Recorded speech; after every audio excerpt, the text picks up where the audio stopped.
Metamorphosis of a unicorn. What is a unicorn? So first off, I am not a podcast fan.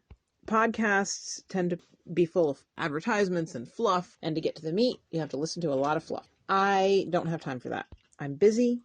I am a wife. I'm a mom. I'm a farmer.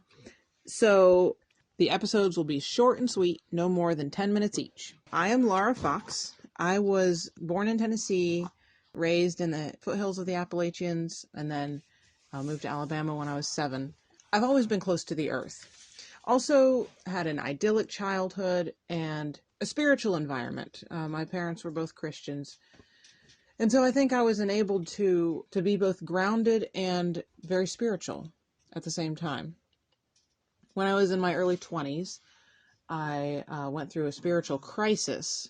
Got involved in a church that was more like a cult, strict Calvinist, very judgmental, very exclusive. When I emerged from that, I was very hurt and thought I would never heal. I did heal. It took about 10 years, I would say, and became a much more open-minded and compassionate person.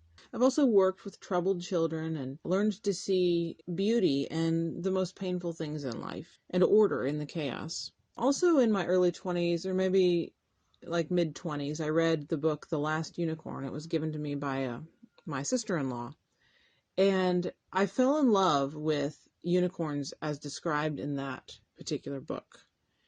At first, unicorns to me just represented an ability to think outside the box, to travel between dimensions, to have imagination, and not to be afraid of imaginative exploration. Gradually, though, unicorns began to represent something more specific for me, and that is a merging or integration or synergy of opposites. Opposites that are complementary ideas, complementary truths, complementary aspects, complementary energies. This is actually embodied in the physical form of the unicorn, because a unicorn, as I like to picture it, is a hoofed animal, not a horse, but like a cloven-hoofed animal, like a goat or a deer. Cloven-hoofed animals have 2 toes on their feet, and they have 2 horns, typically. With a unicorn, the 2 horns have been spiraled into 1.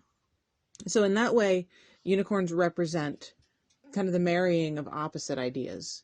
They're spiraled together to create something more beautiful than either one is on their own. And even if one of the ideas or aspects or energies seems to be bad, it still works for the greater good. And that's what the horn represents to me. I came up with an acronym for the word unicorn. Unified nature in cooperation of reciprocal natures. UNICORN. Unicorn. 2024 was a really, really tough time for my family, and especially for me. We went through crisis after crisis, and it felt like the world was ending. I knew at the time, and I said to friends, I feel like I'm going through a metamorphosis. And that's the word I would use, metamorphosis. I didn't know what I was metamorphizing into. At some point, I realized that I was changing into a unicorn.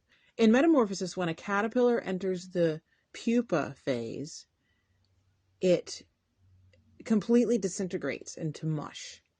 And we don't really know what's happening there. It seems to be complete chaos, utter disintegration. But then it transforms into something wonderful, a butterfly. That is what metamorphosis is. It's the taking of things that seem chaotic and disjointed and fractured and merging them together to become something wonderful. So that is what happened to me. My world did end, and a new world was born. That's metamorphosis. And now looking back, I'm starting to see the story from a wider perspective. And everywhere I go, people are talking about and experiencing metamorphosis. It's incredible. This word keeps popping up. The idea keeps popping up. Even when people aren't saying the word metamorphosis, they're talking about how a caterpillar transforms into a butterfly and how pain can be transformed into joy. People are talking about that everywhere. I think all of humanity, and maybe even the whole universe, is going through a metamorphosis right now. So I want this podcast to be about becoming whole, about wholeness of being, about the reintegration of opposites and the putting together of fractured parts. I want to explore alchemy. And alchemy is transforming something common or base into something valuable and into a treasure. And I want to explore all aspects of wholeness, not just spiritual wholeness, not just physical wholeness, not just mental wholeness, but all of them. And not just wholeness of the individual being, but my wholeness as a part of creation, as a part of God, as a part of all of humanity, and to embrace that. Thanks for listening. This is Metamorphosis of a Unicorn with Laura Fox.